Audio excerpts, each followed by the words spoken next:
चलिए जानते हैं छत्तीसगढ़ की 25 बड़ी खबरों को सिर्फ 10 मिनट में। लेकिन उससे पहले वीडियो को लाइक और चैनल को सब्सक्राइब जरूर करें।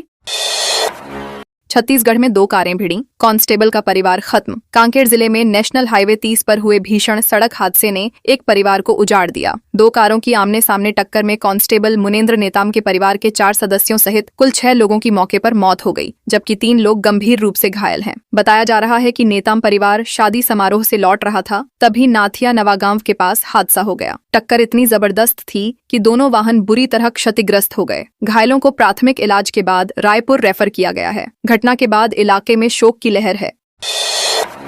कांग्रेस भाजपा नेताओं ने ग्रामीणों को पीटा। बलौदाबाजार जिले में अवैध शराब बिक्री की शिकायत करना ग्रामीणों को भारी पड़ गया। आरोप है कि कांग्रेस और भाजपा से जुड़े लोगों ने मिलकर शिकायत करने वाले ग्रामीणों के साथ मारपीट की। घटना के बाद गुस्साए ग्रामीणों ने भी आरोपियों की पिटाई कर दी और 4 लोगों को पकड़कर पुलिस को सौंप दिया। मुख्य आरोपी भागवत थवाईत फरार है, जिस पर 10,000 रुपए का इनाम घोषित किया गया है। इस पूरे घटनाक्रम का वीडियो सोशल मीडिया पर तेजी से वायरल हो रहा है, जिससे इलाके में तनाव का माहौल बना हुआ है और पुलिस जांच में जुटी है।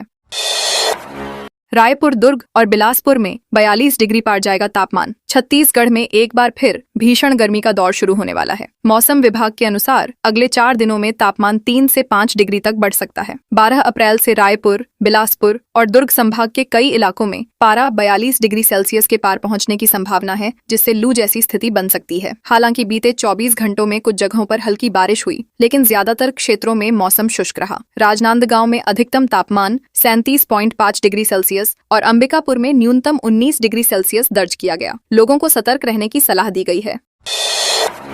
बिलासपुर जोन की 14 ट्रेनें बहाल एक्सप्रेस बनकर ही चलेगी हसदेव। दक्षिण पूर्व मध्य रेलवे ने यात्रियों को बड़ी राहत देते हुए 10 और 11 अप्रैल को रद्द की गई 14 ट्रेनों को बहाल कर दिया है। अकलतरा में चौथी लाइन कनेक्टिविटी कार्य के चलते ये ट्रेनें रद्द की गई थीं। साथ ही हसदेव एक्सप्रेस को पैसेंजर बनाकर चलाने का आदेश भी वापस ले लिया गया है और अब यह पहले की तरह एक्सप्रेस के रूप में ही संचालित होगी। इस फैसले से रायपुर, बिलासपुर, रायगढ़ और आसपास के यात्रियों को काफी राहत मिलेगी। हालांकि 11 से 27 अप्रैल के बीच कुछ पैसेंजर ट्रेनें अलग अलग तारीखों में रद्द रहेंगी। भूपेश बघेल बोले, मंत्री विधायकों को छोड़ देनी चाहिए। जेड प्लस सुरक्षा। पूर्व मुख्यमंत्री भूपेश बघेल ने बिलासपुर दौरे के दौरान भाजपा सरकार पर तीखा हमला बोला। उन्होंने कहा कि राज्य में लगभग हर विभाग में भ्रष्टाचार व्याप्त है, लेकिन किसी भी मामले की निष्पक्ष जांच नहीं हो रही। उन्होंने पीडब्ल्यूडी, जल संसाधन और कृषि विभाग में गड़बड़ियों के गंभीर आरोप लगाए। साथ ही नक्सलवाद खत्म होने के सरकारी दावों पर सवाल उठाते हुए कहा कि अगर सरकार को अपनी सफलता पर भरोसा है तो मंत्रियों और विधायकों को अपनी जेड प्लस सुरक्षा छोड़ देनी चाहिए। उनके इस बयान से प्रदेश की राजनीति एक बार फिर गर्मा गई है। रायपुर के मंदिरा हसौद में खनिज विभाग का एक्शन। अवैध खनन के खिलाफ खनिज विभाग ने सख्त कदम उठाते हुए मंदिरा हसौद क्षेत्र में 2 चूना पत्थर खदानों को सील कर दिया। सहायक खनिज अधिकारी उमेश भार्गव के नेतृत्व में हुई इस कार्रवाई में खदान संचालकों के दस्तावेज अधूरे पाए गए। जिन खदानों पर कार्रवाई हुई उनमें सीजी एग्रो फार्म और अन्य संचालकों की खदानें शामिल हैं। विभाग ने स्पष्ट किया कि नियमों का पालन नहीं करने पर सख्ती जारी रहेगी। हालांकि संचालकों को दस्तावेज प्रस्तुत करने का मौका भी दिया गया है। इस कार्रवाई से अवैध खनन पर लगाम लगाने की कोशिश तेज हो गई है। एफसीआई अधिकारी बनकर धमकाने वाला आरोपी पकड़ाया। कबीरधाम जिले में खुद को एफसीआई अधिकारी बताकर एक दुकानदार से ठगी करने वाले आरोपी को पुलिस ने गिरफ्तार कर लिया है। आरोपी ने लाइसेंसी पिस्टल दिखाकर दुकानदार को डराया और 50,000 रुपए वसूल लिए। उसने झूठा आरोप लगाया कि दुकानदार चावल चोरी में शामिल है और जेल भेजने की धमकी दी। डरे हुए दुकानदार ने रकम दे दी। शिकायत मिलते ही पुलिस ने कार्रवाई करते हुए आरोपी को गिरफ्तार कर लिया और उसके पास से पिस्टल व कारतूस जब्त किए। पुलिस मामले की गहन जांच कर रही है। बेमेतरा स्कूल में बच्चों के लिए पानी और साफ सफाई की समस्या। बेमेतरा जिले के मोहतरा गांव स्थित स्कूल में बच्चों को बुनियादी सुविधाओं के लिए जूझना पड़ रहा है। यहां पानी की भारी कमी, गंदी थालियों में मिड डे मील और शौचालय की कमी जैसी गंभीर समस्याएं सामने आई हैं। स्कूल में लगा हैंडपंप लंबे समय से खराब पड़ा है, जिससे पानी दूर से लाना पड़ता है। इस स्थिति से ग्रामीणों और जनप्रतिनिधियों में नाराजगी है। उनका कहना है कि बच्चों के स्वास्थ्य के साथ खिलवाड़ किया जा रहा है। प्रशासन से जल्द व्यवस्था सुधारने की मांग की जा रही है ताकि बच्चों को बेहतर माहौल मिल सके।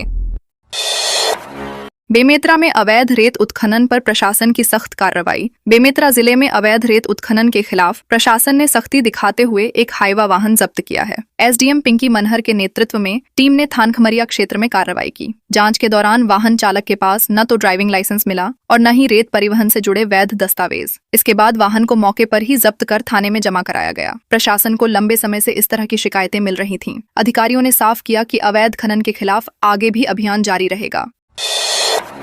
पुलिस आरक्षक पर दोस्त की पत्नी से छेड़छाड़ का आरोप। कोरबा जिले में एक पुलिस आरक्षक पर अपने ही दोस्त की पत्नी से छेड़छाड़ का गंभीर आरोप लगा है। सिविल लाइन थाना पुलिस ने पीड़िता की शिकायत के आधार पर मामला दर्ज कर जांच शुरू कर दी है। आरोपी आरक्षक दीपनारायण त्रिपाठी बांगो थाना में पदस्थ है और पीड़िता के परिवार का करीबी बताया जा रहा है। पीड़िता ने आरोप लगाया कि आरक्षक ने विश्वास का फायदा उठाते हुए उसके साथ बदसलूकी की। मामला सामने आने के बाद पुलिस महकमे में भी हलचल मच गई है। फिलहाल जांच जारी है और सच्चाई सामने आने के बाद आगे की कार्रवाई की जाएगी।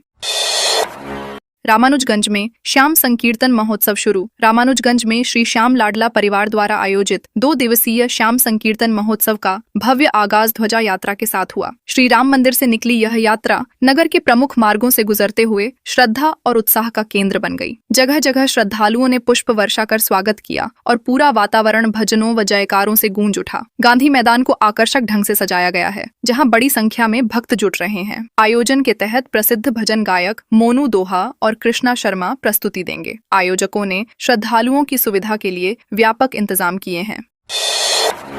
महासमुंद में उचित मूल्य। दुकान निलंबित, महीनों से थी बंद। महासमुंद के नयापारा वार्ड नंबर 4 में महीनों से बंद पड़ी उचित मूल्य दुकान को प्रशासन ने निलंबित कर दिया है। राशन नहीं मिलने से नाराज हितग्राहियों ने वार्ड पार्षद राहुल आंवड़े के नेतृत्व में विरोध प्रदर्शन किया था। शिकायत मिलते ही प्रशासन ने संज्ञान लेते हुए कार्रवाई की। लोगों ने बताया कि दुकान नियमित रूप से नहीं खुलती थी, जिससे उन्हें दूसरे वार्ड में जाकर राशन लेना पड़ता था। कई महीनों से शक्कर भी नहीं मिल रही थी। इस लापरवाही से गरीब परिवारों को भारी परेशानी झेलनी पड़ रही थी। प्रशासन ने व्यवस्था सुधारने के संकेत दिए हैं।